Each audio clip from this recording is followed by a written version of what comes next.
चौंकाने वाली तस्वीरें। पहली तस्वीर आपके सामने चीन से, जहां उसने दुनिया की सबसे तेज ट्रेन चलाई है और चीन ने अगली पीढ़ी की हाई स्पीड ट्रेन का प्रोटोटाइप टेस्ट कर लिया है। इसकी टेस्टिंग स्पीड 450 किलोमीटर प्रति घंटे है और इसके साथ ही चीन ने अपना ही पुराना रिकॉर्ड तोड़ दिया है। ये नई ट्रेन चीन की सिया 400 फिक्सिंग से 100 किलोमीटर प्रति घंटे ज्यादा तेज चलेगी। साथ ही इस नई ट्रेन में दुनिया की बेस्ट पैसेंजर फैसिलिटीज देने के साथ साथ एडवांस टेक्नोलॉजी का भी इस्तेमाल किया गया है। अब दूसरी तस्वीर भीषण सड़क हादसे की। कैसे एक महिला 2 बच्चों के साथ रोड क्रॉस करती हुई इसमें नजर आ रही है। तभी अचानक एक लग्जरी कार अनियंत्रित हो गई और तेज रफ्तार से महिला समेत बच्चों को कुचल दिया। ये तस्वीरें आपको परेशान कर सकती हैं। इतना ही नहीं, आगे जाकर दूसरी तरफ, सड़क की दूसरी तरफ खड़ी गाड़ियों को भी इसने जोरदार टक्कर मारी। कार की टक्कर से महिला और बच्चे बुरी तरह जख्मी हुए हैं।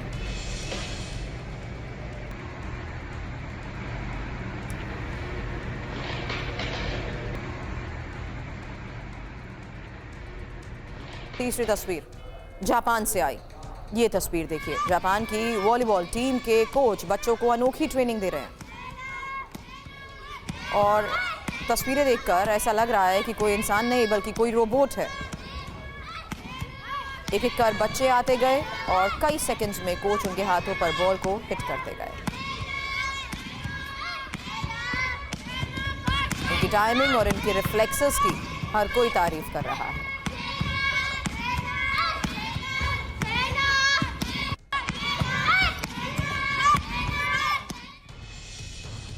चौथी तस्वीर अमेरिका से, जहां टेक्सास राज्य के कई इलाके भीषण बाढ़ से जूझ रहे हैं और बाढ़ के पानी ने जबरदस्त तबाही मचा रखी है। देखिए तस्वीर, कई घर पानी के तेज बहाव में बह गए, घरों के अंदर पानी आ चुका है। हाल ये हो गया कि लोगों को हेलीकॉप्टर से रेस्क्यू किया जा रहा है।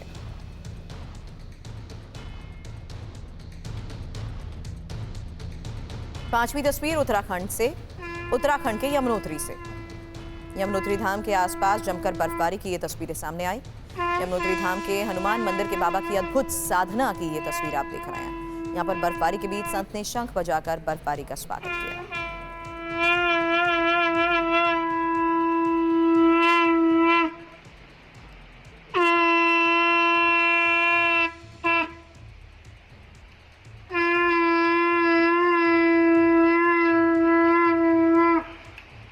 टेस्ट में यशस्वी जायसवाल के आउट होने पर विवाद को लेकर है, जहां थर्ड अंपायर के आउट करार देने के फैसले पर विवाद हो चुका है और फील्ड अंपायर ने यशस्वी को नॉट आउट दिया था। हालांकि बांग्लादेशी थर्ड अंपायर ने अपने फैसले में आउट बताया और बीसीसीआई उपाध्यक्ष राजीव शुक्ला ने भी इसको लेकर अब सवाल उठाए हैं।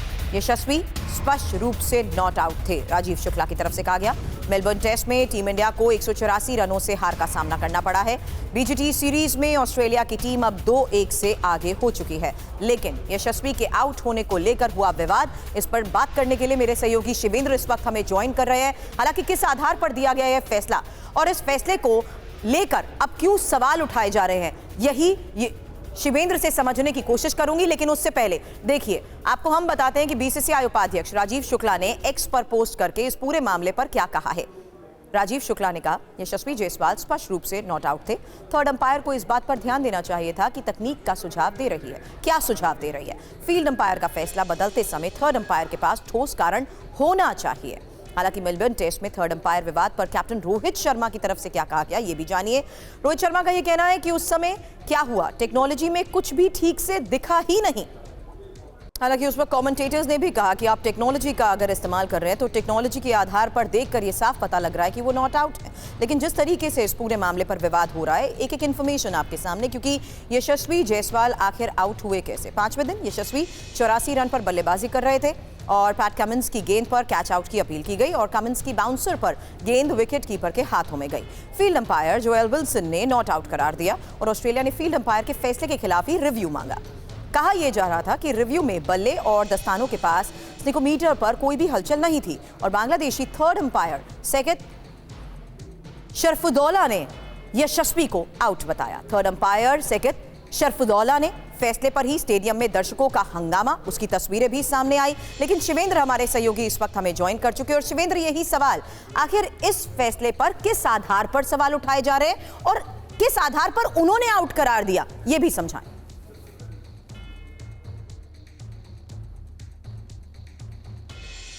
सुरभि, दरअसल हम लोग जो कहते हैं ना कॉन्क्रीट एविडेंस यानी ठोस सबूत, पुख्ता सबूत, ऐसा कोई सबूत था नहीं। अब हुआ क्या कि उस विकेट की वजह से भारतीय टीम टेस्ट मैच हार चुकी है, तो निश्चित तौर पर यह विवाद बन गया। और हालांकि कप्तान रोहित शर्मा ने कहा कि हम उसको बढ़ाना नहीं चाहते और ऐसा देखकर लगा कि शायद उन्होंने गेंद को छुआ था, लेकिन हमें आंख से देखकर जो लगा और जो तकनीक ने बताया उसमें जमीन आसमान का फर्क है। अब हम बता देते हैं कि अमूमन होता क्या है। अमूमन ये होता है कि अगर अंपायर ने, मान लेते हैं फील्ड अंपायर ने आउट दिया होगा और फील्ड अंपायर के आउट देने के बाद यही अपील, यही रिव्यू यशस्वी जायसवाल ने मांगा होता, तब अगर ऐसा स्नीकोमीटर होता तब शायद थर्ड अंपायर के पास ये फैसला था कि वो कहते कि नहीं, मुझे कोई कॉन्क्रीट एविडेंस नहीं मिल रहा है कि मैं फील्ड अंपायर के आउट दिए गए फैसले को बदलूं, तब वो ना बदलते। लेकिन यहां स्थिति बिल्कुल उल्टी थी। यहां फील्ड अंपायर ने नॉट आउट दिया, फील्ड अंपायर के नॉट आउट देने के बाद मामला थर्ड अंपायर के पास पहुंचा, थर्ड अंपायर के पास पहुंचने के बाद स्नीकोमीटर जो तकनीक है उसका इस्तेमाल किया गया और उसमें भी कुछ नहीं दिखाई दिया। अब बेनिफिट ऑफ डाउट हमेशा बल्लेबाज को दिया जाता है, इसलिए थर्ड अंपायर को करना यह चाहिए था कि वो बेनिफिट ऑफ डाउट का इस्तेमाल करते और यशस्वी जायसवाल को नॉट आउट देते, क्योंकि कोई कॉन्क्रीट एविडेंस तकनीक के बाद भी था ही नहीं। अब जब उन्होंने आउट दे दिया तो निश्चित तौर पर वो मैच भारत के हाथ से चला गया। अब बहुत बवाल हो रहा है, बड़ा ये तो मैच भारत के हाथ से चला गया, जाहिर सी बात है, निराशा है और निराशा के साथ साथ ये आलोचना जो हो रही है। मैं एक सवाल शिवेंद्र इसलिए कर रही हूं क्योंकि सीरीज के पहले मैच में भी विकेट को लेकर विवाद हुआ था और वो पहला मैच था जब भारत की पहली पारी के दौरान केएल राहुल के आउट होने पर विवाद हुआ था। तो ये भी तो एक ग्राउंड है जिसके आधार पर सवाल उठा रहे हैं कि राहुल के फैसले में जब स्निको आधार, तो यशस्वी में ऐसा क्यों नहीं हुआ?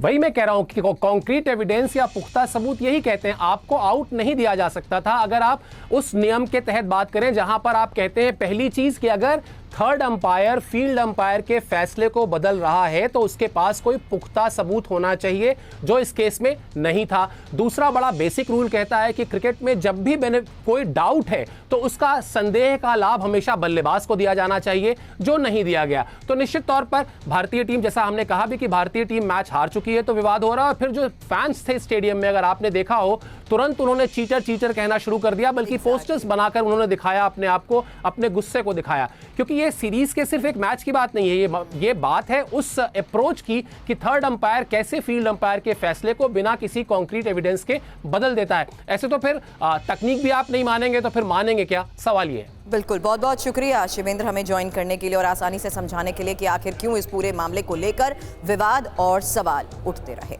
आगे बढ़ेंगे। बांग्लादेश की सियासत में आए नए मोड़ को लेकर बड़ी खबर यह है कि बांग्लादेश में संविधान बदलने की अब मांग उठी है और छात्र संगठन ADSM, the anti discrimination student movement ने अब संविधान बदलने की मांग की है। यूनुस सरकार और BNP ने विरोध किया है। तो बड़ी खबर यह है कि 5 महीने में ही दूसरी बार बांग्लादेश से फिर ऐसी खबरें आ रही हैं जो चिंता बढ़ाने वाली हैं। The anti discrimination student movement ने संविधान पर सवाल उठाए हैं और ADSM छात्र संगठन ने संविधान बदलने की मांग की है। छात्र संगठन ने कहा है कि 1972 के संविधान को खत्म कर देना चाहिए। छात्र संगठन का दावा तो यह भी है कि संविधान ने भारत की आक्रामकता के लिए रास्ते खोले हैं। ADSM ने 31 दिसंबर को घोषणा पत्र जारी करने का भी ऐलान किया है और ADSM के मुताबिक नए घोषणा पत्र में संविधान को बदलने की रूपरेखा बताई जाएगी। अब अंतरिम सरकार के साथ विपक्षी दलों ने भी इसका विरोध किया है। BNP ने कहा है कि अगर कुछ कमी है तो संविधान को संशोधित किया जा सकता है। लेकिन अब हिंसा की आग में जल रहे बांग्लादेश में एक और आंदोलन की जो सुगबुगाहट होने लगी है उसके बारे में खबर समझिए, क्योंकि इस बार भी इसके केंद्र में छात्र ही हैं और इस बार छात्र संगठन ने संविधान बदलने की मांग कर दी है। यही बड़ी खबर आपको बता रहे हैं, क्योंकि बांग्लादेश की दी एंटी डिस्क्रिमिनेशन स्टूडेंट मूवमेंट ने 1972 के संविधान पर जिस तरीके से सवाल उठा दिए हैं, छात्र संगठन दावा तो यह कर रहे हैं कि मौजूदा संविधान ने जनता को ही नुकसान पहुंचाया है और संगठन ने इसको लेकर एक घोषणा पत्र तक जारी करने का फैसला लिया है।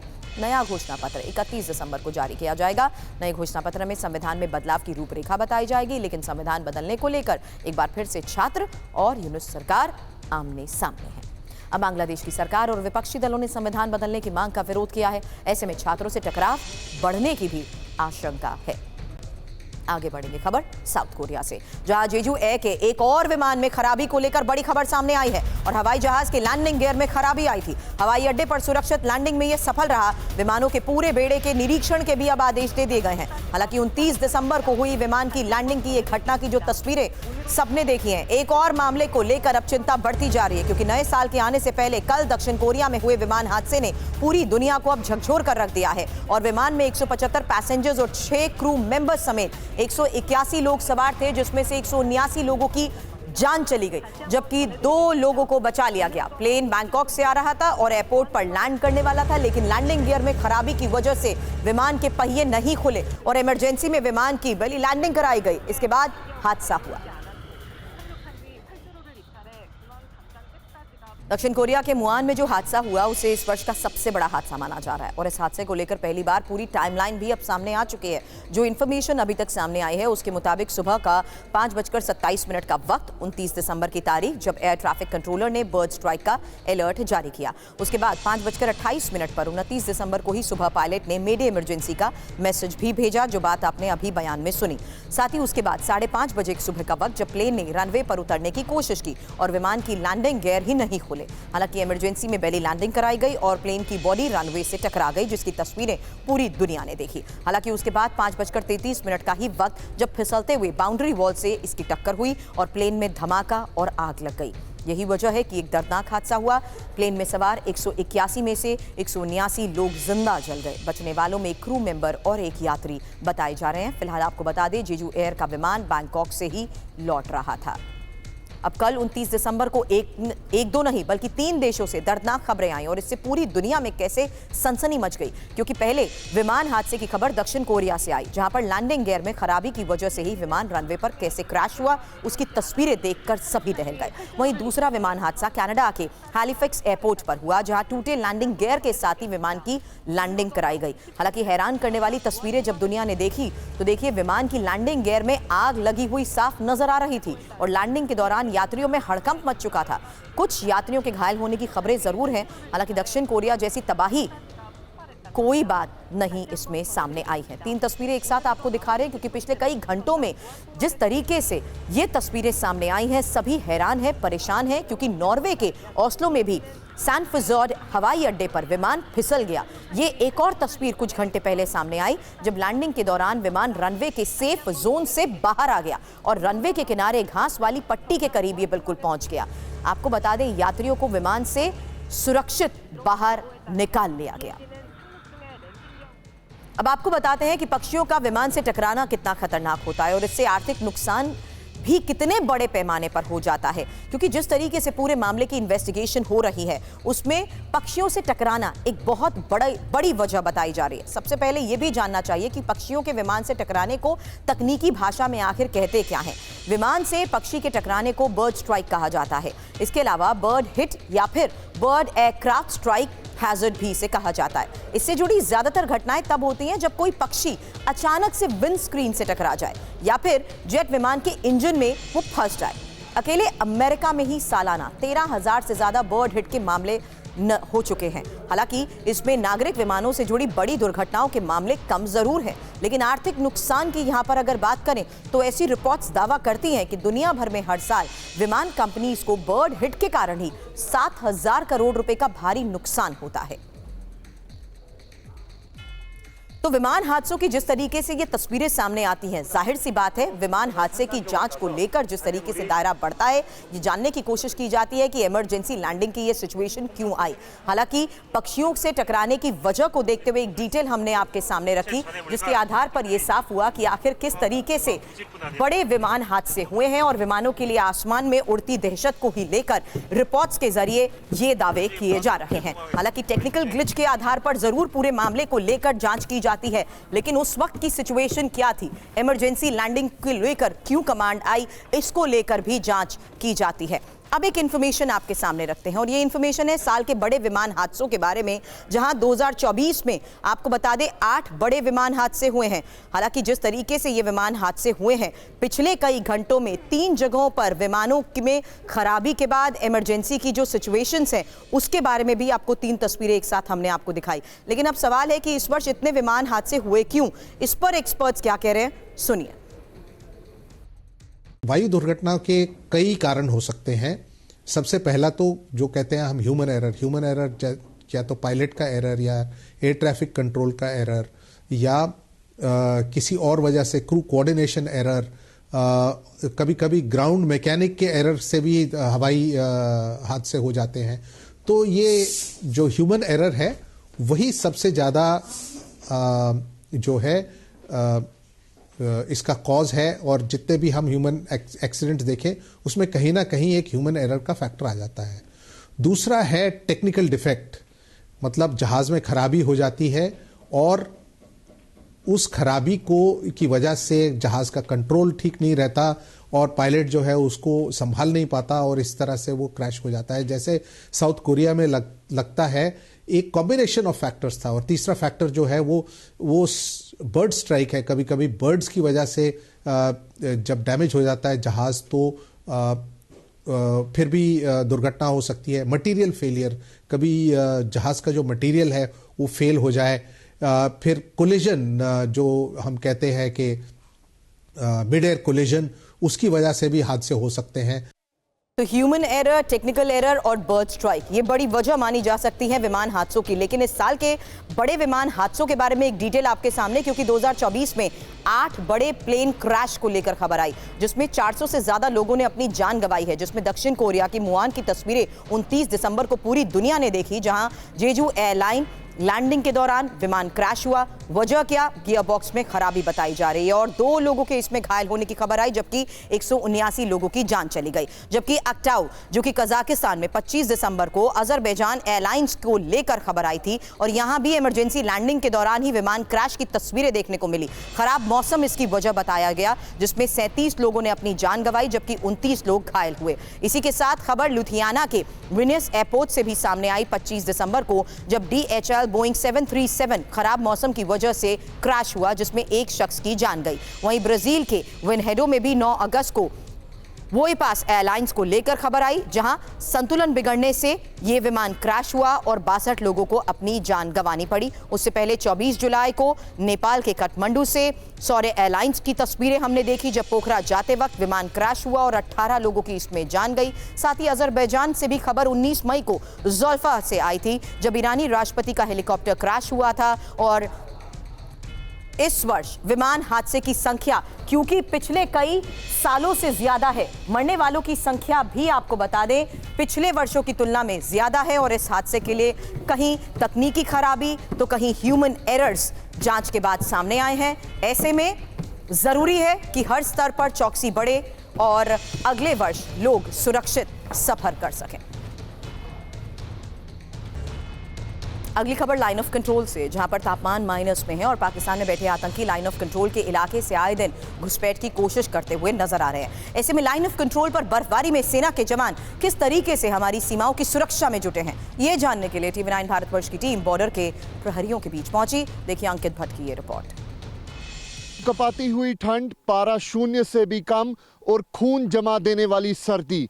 इस समय मैं मौजूद हूं line of control Poonch sector में, जहां पर हम बने हैं भारतीय सेना की पेट्रोलिंग का हिस्सा।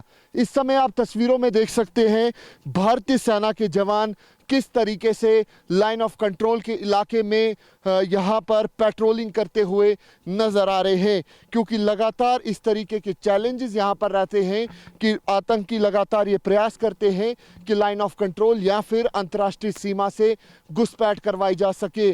अतिया आधुनिक उपकरण, अतिया आधुनिक हथियारों से जवान लगातार लैस है। तस्वीरों में आप देख सकते हैं पूरी तरीके से यहाँ पर बर्फबारी हो चुकी है और यहाँ आप देखिए कि किस तरीके से जवान जो है वो बेहद ज़्यादा अलर्ट है।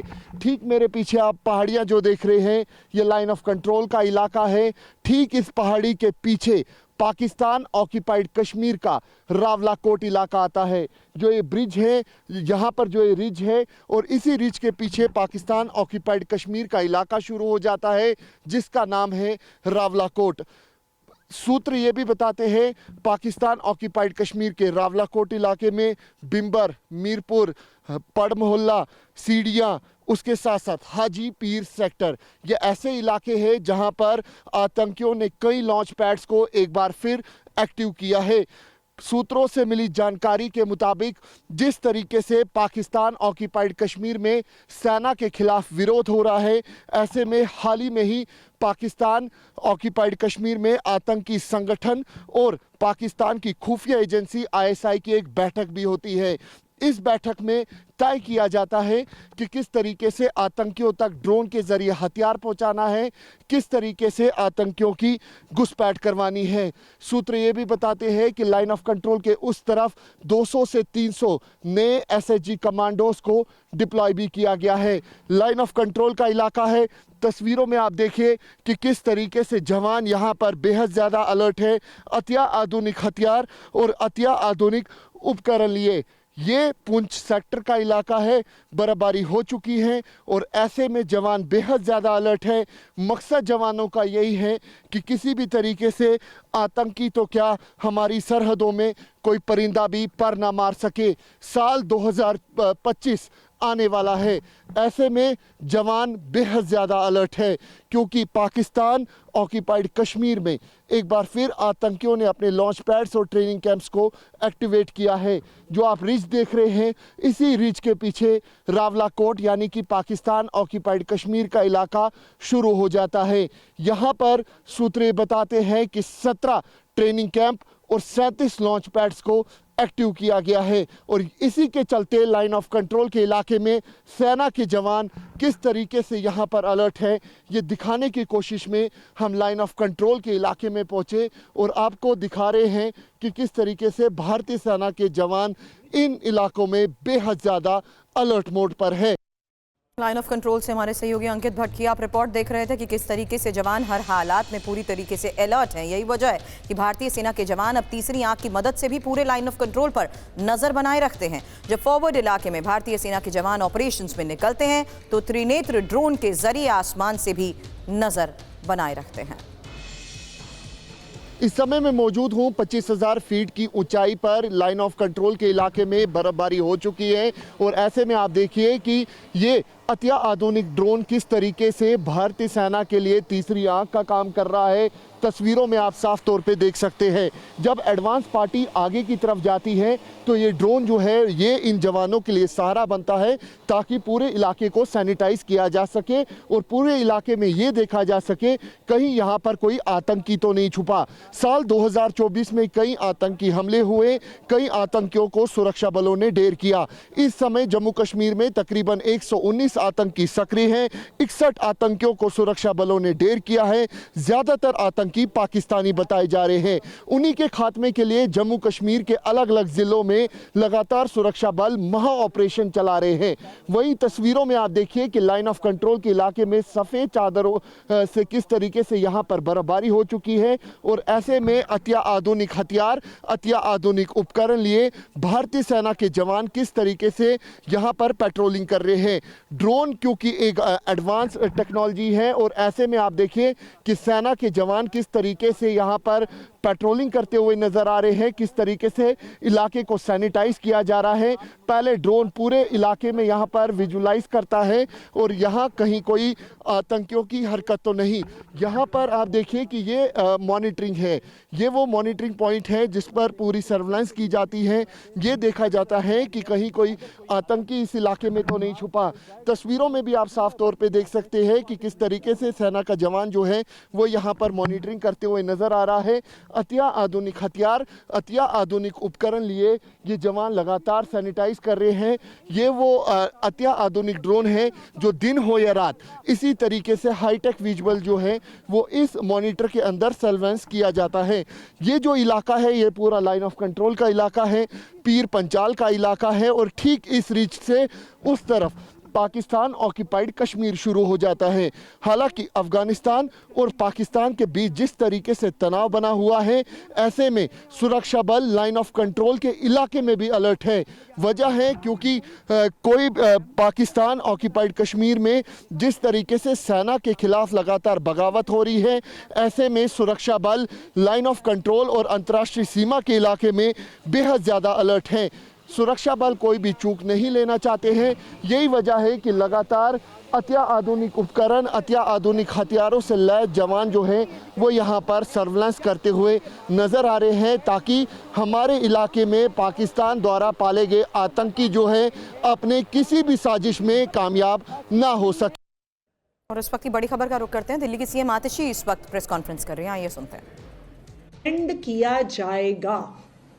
फिर से एक बार मैं दिल्ली की महिलाओं को ये कहना चाहूंगी, आप ज्यादा से ज्यादा संख्या में बस में सफर करें, इसके लिए दिल्ली सरकार प्रतिबद्ध है। और कोई भी ड्राइवर, कोई भी कंडक्टर अगर आपके लिए बस नहीं रोकेगा तो उस ड्राइवर, उस कंडक्टर पर दिल्ली सरकार सख्त कार्रवाई करेगी। Thank you. महिलाओं के लिए सुविधापूर्ण बस यात्रा को लेकर आतिशी इस प्रेस कॉन्फ्रेंस में जानकारी दे रही थी, जहां वो बता रही थी कि किस तरीके से दिल्ली की महिलाओं में को फ्री बस सेवा मुहैया कराई जाएगी। एक महीने से मैं देख रही हूं कि कई महिलाएं इस बात पे शिकायत कर रही हैं और दिल्ली के अलग अलग हिस्से से ये कंप्लेंट आ रही है। तो ऐसा लगता है कि ड्राइवर्स और कंडक्टर्स अपने आप को कोई एक्स्ट्रा जुडिशियल पावर के तौर पे ये मान रहे हैं कि बसों को रोकना नहीं है, जबकि चाहे डीटीसी हो चाहे क्लस्टर बसेस हो, जितनी पिंक टिकट्स इशू होती हैं उतना रीइंबर्समेंट दिल्ली सरकार की तरफ से दिया जाता है। इसीलिए किसी भी ड्राइवर, किसी भी बस कंडक्टर के लिए बस ना रोकने का कोई भी कारण नहीं है। क्लस्टर बसेस को भी रीइंबर्स किया जाता है, डीटीसी बसेस को भी रीइंबर्स किया जाता है। तो किसी भी बस का कोई भी नुकसान नहीं हो रहा है महिलाओं को बस में चढ़ाने से। इसीलिए हमने बहुत स्ट्रॉन्ग ऑर्डर इशू किया है कि अगर कोई भी बस महिलाओं के लिए नहीं रुकती है तो उसके ड्राइवर को, चाहे वो क्लस्टर का हो चाहे वो डीटीसी का हो, उस पर सख्त कार्रवाई होगी, उसको सस्पेंड किया जाएगा।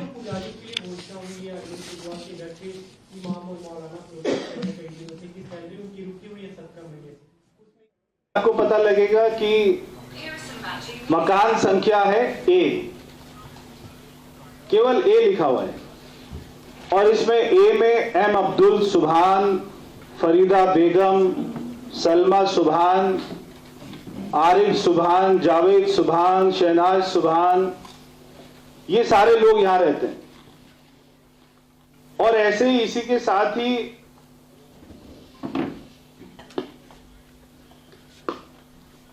मकान संख्या है 0 मकान संख्या में 144 लोग रहते हैं।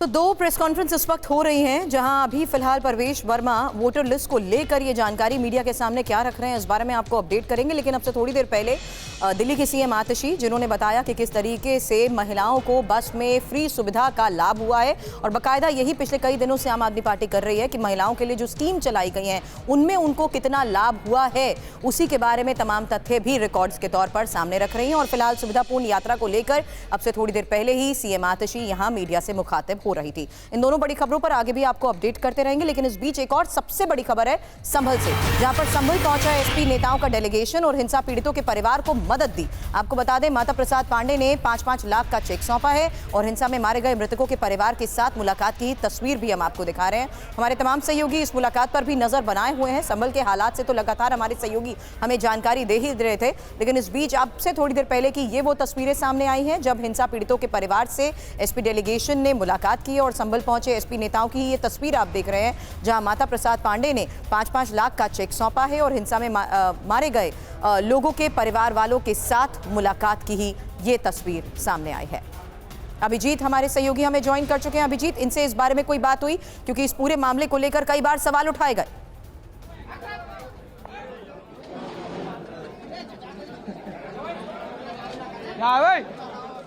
बिल्कुल हम इस वक्त यहीं पर मौजूद है जहां पर ये चेक बांटने का काम हो रहा है। पीछे तस्वीरें यहां पर चूंकि भीड़ ज़्यादा है, लेकिन पीछे यहां पर चेक बांटने का काम इस वक्त हुआ है। 5 परिवार जो हैं प्रभावित वो यहां पर मौजूद हैं और उसके अलावा तमाम नेता, जो समाजवादी पार्टी का जो प्रतिनिधि मंडल है वो भी यहां पर मौजूद है। 5 सांसद, 3 विधायक और जो विधानसभा में नेता प्रतिपक्ष है वो मौजूद हैं और जो विधान परिषद में नेता प्रतिपक्ष है वो भी यहाँ पर मौजूद हैं, जिलाध्यक्ष मौजूद हैं और चेक बांटे गए उन परिवारों के बीच में फिलहाल मुलाकात चल रही है। परिवार कि उस समाजवादी पार्टी के जो डेलीगेशन यहाँ पर पहुँचे हैं उनसे मुलाकात हो रही है और उसके बाद वो मीडिया से भी बातचीत करेंगे, जिसमें वो बताएंगे कि पूरे मामले पर उनका रुख क्या है। हालांकि हम पीड़ित परिवार से भी बात कर रहे थे, उनकी इंसाफ की गुहार जो है वो लगातार जारी है। समाजवादी पार्टी के द्वारा जो मदद की जा रही है उसके बारे में वो जरूर कह रहे थे कि अगर राजनीतिक पार्टी उनके पास मदद लेकर आई है तो वो इसका स्वागत करते हैं, लेकिन जो उनका एक जो लगातार जो वो गुहार लगा रहे हैं वो यही कि जो पूरा मामला हुआ है उसमें जो जांच हो और उसके बाद उनको इंसाफ मिले, ये परिवार का कहना है। तो इस वक्त आज की सबसे बड़ी खबर जो संभल से है वो यही है कि समाजवादी पार्टी का डेलीगेशन यहाँ पर पहुँच चुका है और इस वक्त पीड़ित परिवारों से उनकी मुलाकात चल रही है। जी, तो संभल जिस तरीके से इन दिनों कई वजहों से चर्चा में रहा है, फिलहाल ये तस्वीरें समाजवादी पार्टी के उस प्रतिनिधिमंडल की जहां पर हमारे सहयोगी अभिजीत हमें जानकारी दे रहे हैं कि किस तरीके से परिवार को भी आर्थिक मदद दी गई है। हालांकि इस पूरे मामले की जांच को लेकर भी क्या इनकी तरफ से कुछ कहा गया अभी तक?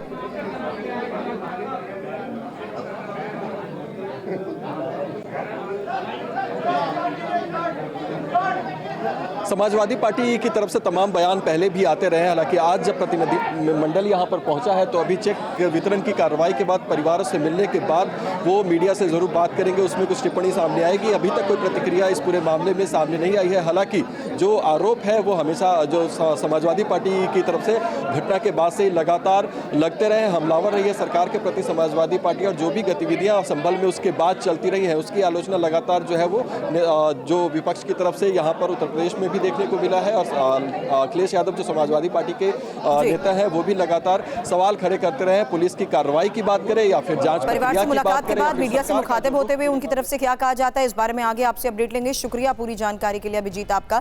लेकिन इस बीच संभल में जामा मस्जिद के सामने पुलिस चौकी के निर्माण को लेकर भी खबर है, जहां 300 गज में बन रही है पुलिस चौकी और आरएएफ और दूसरे पुलिस कर्मियों की यहां पर तैनाती रहेगी। किसी थाने के जैसे ही ये पुलिस चौकी बनाई जा रही है और बड़ी संख्या में पुलिस कर्मियों की चौकी में मौजूदगी भी रहेगी। TV9 संवाददाता अभिजीत ठाकुर संभल में ही मौजूद हैं, जहां से वो परिवार के साथ हो रही मुलाकात की तस्वीर तो दिखा रहे थे, लेकिन यहां पुलिस चौकी के निर्माण के बारे में जो खबर सामने आ रही है उसी जगह पर भी वो पहुंचे, वहां का जायजा लिया। देखिए ये रिपोर्ट। संभल के शाही जामा मस्जिद के ठीक सामने पुलिस चौकी का निर्माण युद्ध स्तर पर दिखाई दे रहा है।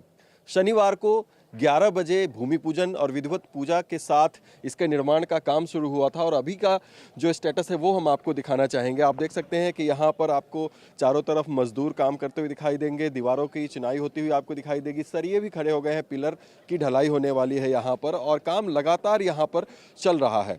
ऐसी जानकारी सामने आ रही है कि नए साल पर यह विधिवत रूप से कार्यरत भी हो जाएगी चौकी, भले ही निर्माण में अभी समय लगने वाला है। और जिस तरह की व्यवस्था यहाँ पर दिखाई दे रही है उससे यही लगता है कि तेजी से ये काम चल रहा है और जल्दी ही यहाँ पर एक बड़ी पुलिस चौकी बनकर तैयार हो जाएगी। अगर हम एरिया की बात करें तो करीब 300 गज से भी ज़्यादा एरिया में इसका निर्माण यहाँ पर चल रहा है और यहाँ पर बड़ी संख्या में पुलिस कर्मियों के रहने की व्यवस्था भी रहेगी। ऐसी जानकारी यहाँ पर पुलिस के जो तमाम अधिकारी हैं वो दे रहे हैं। आपको सामने की अगर हम तस्वीरें दिखाएं तो ये जामा मस्जिद है। यहाँ पर देखिए कि ये शाही जामा मस्जिद जहाँ पर 24 नवंबर को हिंसा भड़की थी, उसके बाद से ही लगातार यहाँ पर सुरक्षा बलों की तैनाती बरकरार रखी गई है। और जिस तरीके की मांग यहाँ के स्थानीय लोगों के द्वारा भी थी, ऐसा कहा जा रहा है पुलिस अधिकारियों के द्वारा कि यहाँ पर एक पुलिस चौकी का निर्माण कराया जाए, वो काम अब यहाँ पर शुरू हो गया है। सबसे बड़ा सवाल यही है कि क्या पुलिस चौकी के निर्माण के साथ ही यहाँ पर संभल में हमेशा के लिए शांति व्यवस्था अब बरकरार रहेगी और आगे कभी तनाव की स्थिति यहाँ पर नहीं बनेगी। यही एक बड़ा सवाल है और तमाम विपक्षी पार्टियाँ भी चौकी के निर्माण पर सवाल खड़े करती हुई दिख रही हैं। असदुद्दीन ओवैसी की बात करें या फिर समाजवादी पार्टी के नेताओं की बात करें, तमाम लोगों ने इस पर सवाल उठाए कि हर जगह पे खुदाई होना और हर जगह पे इस तरह के निर्माण होना कितना आवश्यक है। लेकिन फिलहाल जो स्थिति यहाँ पर है कि चौकी का निर्माण तेजी से हो रहा है और नए साल पर ये चौकी पूरी तरीके से फंक्शनल भी हो जाएगी। और इसरो से जुड़ी बड़ी खबर आपको बता दें, जहां इसरो अंतरिक्ष में नया चमत्कार करने जा रहा है और आज रात स्पाइरेक्स मिशन लॉन्च किया जाएगा। आपको बता दें कि ये स्पेस डॉकिंग एक्सपेरिमेंट है जिसको लेकर खबर आई है। इसरो श्रीहरिकोटा से 2 उपग्रहों को लॉन्च करेगा और इन उपग्रहों की लॉन्चिंग PSLV C-60 रॉकेट से होगी। Space docking experiment mission Bharat को उन देशों के समूह में शामिल करेगा जो अंतरिक्ष में डॉकिंग टेक्निक को सफलतापूर्वक उपयोग में ला चुके हैं और इन उपग्रहों का मकसद अंतरिक्ष में जोड़ने और अलग करने यानी डॉकिंग और अनडॉकिंग की टेक्निक का परीक्षण करना है, जिससे भारत दुनिया का चौथा देश बन जाएगा जो ये उपलब्धि हासिल करेगा। अब स्पेस डॉकिंग एक्सपेरिमेंट आखिर है क्या, ये मिशन भारत के लिए इतना अहम क्यों है, ये भी जान लीजिए, क्योंकि 30 दिसंबर यानी आज रात 9:58 का वो वक्त जब सतीश धवन अंतरिक्ष केंद्र से श्रीहरिकोटा से ये मिशन लॉन्च किया जाएगा। मिशन का उद्देश्य है डॉकिंग अनडॉकिंग टेक्निक का परीक्षण करना। हालांकि इसी मिशन को स्पेस डॉकिंग एक्सपेरिमेंट यानी स्पैडक्स नाम भी दिया गया है। PSLV C-60 रॉकेट के जरिए 2 उपग्रहों को कैसे लॉन्च किया जाएगा, यही खबर आपको बता रहे हैं। इसके तहत SDX-01 और SDX-02 नाम के उपग्रहों को अंतरिक्ष में स्थापित किया जाएगा। इन उपग्रहों को 476 किलोमीटर की ऊंचाई पर पृथ्वी की ऑर्बिट में स्थापित किया जाएगा। उपग्रहों के सफल लॉन्चिंग के बाद जनवरी 2025 के पहले हफ्ते में ही इन उपग्रहों के जरिए अंतरिक्ष में जोड़ने और अलग करने यानी डॉकिंग और अनडॉकिंग की टेक्निक का परीक्षण शुरू हो जाएगा। अब ये लॉन्च भारत के लिए इतना अहम क्यों है, ये भी जान लीजिए, क्योंकि ये टेक्निक अमेरिका, रूस और चीन के पास तो है। अंतरिक्ष में जोड़ने और अलग करने वाली डॉकिंग और अनडॉकिंग की ये प्रक्रिया सफल होते ही भारत उन देशों के साथ खड़ा हो जाएगा जो इस टेक्निक का सफल परीक्षण कर चुके हैं। अब स्पेस डॉकिंग एक्सपेरिमेंट मिशन आखिर है क्या, इतना इंपॉर्टेंट क्यों है, महत्वपूर्ण क्यों है, इस बारे में हमने एक्सपर्ट से भी समझा। क्या कहा उन्होंने, सुनिए। इसके अंदर 2 सैटेलाइट जो हैं SDX-01 और SDX-02 जो हैं वो क्या करेंगे, वो डॉकिंग और अनडॉकिंग का डेमोन्स्ट्रेट करेंगे। एक है चेजर SDX-01 और दूसरा है टारगेट। ये कुछ 220 kg का एक सैटेलाइट है जो दूर से आएंगे और मिल जाएंगे, यानी कि डॉकिंग के माध्यम से ये दिखाएंगे कि हम अंतरिक्ष में कैसे डॉक या अनडॉक कर सकते हैं। खबर बाघिन जीनत की, जो उड़ीसा के सिमलपाल टाइगर रिजर्व से भटककर पश्चिम बंगाल के बांकुरा पहुंच गई है। अब आखिरकार जीनत को पश्चिम बंगाल के बांकुरा से पकड़ लिया गया है। बाघिन जीनत को ट्रैंकुलाइज करने की भी कोशिशें हुई, लेकिन इंजेक्शन लगने के बाद भी हाथ नहीं आ रही थी। कल शाम करीब 4 बजे जीनत को पकड़ने में सफलता मिली। बाघिन को बेहोशी की हालत में पकड़ लिया गया। बाघिन को एक बड़े पिंजरे में कैद किया गया है, जहां 3 डॉक्टर्स उसके स्वास्थ्य की देखरेख में भी जुटे रहे। बाघिन जीनत को महाराष्ट्र के उड़ीसा के सिमलपाल टाइगर रिजर्व में लाया गया था, लेकिन वो जंगल से रिहायशी इलाके का दायरा लांघकर आगे बढ़ गई। आपको बता दें, बाघिन जीनत उड़ीसा से भटकते हुए ही झारखंड पहुंची और वहां से फिर पश्चिम बंगाल के बांकुरा पहुंच गई, जहां ये मैप के जरिए भी हम इंफॉर्मेशन आपके सामने रख रहे हैं, क्योंकि बाघिन जीनत का ये जो सफर सामने आया है उसमें करीब 45 दिनों के बाघिन ने उड़ीसा, झारखंड, पश्चिम बंगाल में 300 किलोमीटर से ज्यादा की दूरी को ये तय किया है। और ये वो लोकेशंस हैं जहां पर देखिए 300 किलोमीटर की ज्यादा की दूरी तय करते हुए ही बाघिन जीनत को लेकर ये खबर सामने आई है, क्योंकि जीनत उड़ीसा के सिमलपाल टाइगर रिजर्व में आने से पहले महाराष्ट्र के ताडोबा अंधारी टाइगर रिजर्व में थी। इसे बाघों की संख्या बढ़ाने के उद्देश्य से ही 14 नवंबर को शिफ्ट किया गया था। 9 दिसंबर को ये उड़ीसा बॉर्डर क्रॉस करके झारखंड पहुंच गई और फिर 20 से 22 दिसंबर के बीच पश्चिम बंगाल पहुंची। आखिरकार इसे 28 दिसंबर को पुरुलिया के मान बाजार से लगभग 50 किलोमीटर दूर बांकुरा के जंगलों में ट्रैक किया गया और 29 दिसंबर को ट्रैंकुलाइज करके पकड़ लिया गया। बाघिन जीनत के पकड़े जाने की जानकारी बंगाल की मुख्यमंत्री ममता बनर्जी ने एक्स पर पोस्ट करके दी। उन्होंने एक वीडियो भी जारी किया और इस सफलता पर वन विभाग और स्थानीय प्रशासन को बधाई भी दी। उन्होंने इसे वन्यजीव संरक्षण का एक बेहतर उदाहरण भी बताया। इस वक्त की एक बड़ी खबर आपको बता दें, रक्षा मंत्री राजनाथ सिंह आज उज्जैन पहुंचे और महाकाल मंदिर में उन्होंने पूजा अर्चना की। राजनाथ सिंह ने पूरे विधि विधान से महाकाल की आरती भी की। तस्वीरें आपके सामने।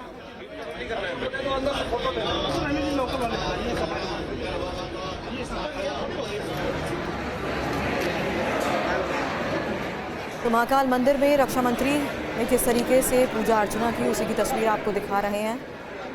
उज्जैन के महाकाल मंदिर में पूजा अर्चना के दौरान आरती उतारी गई। 2 तस्वीरें एक साथ आपके सामने।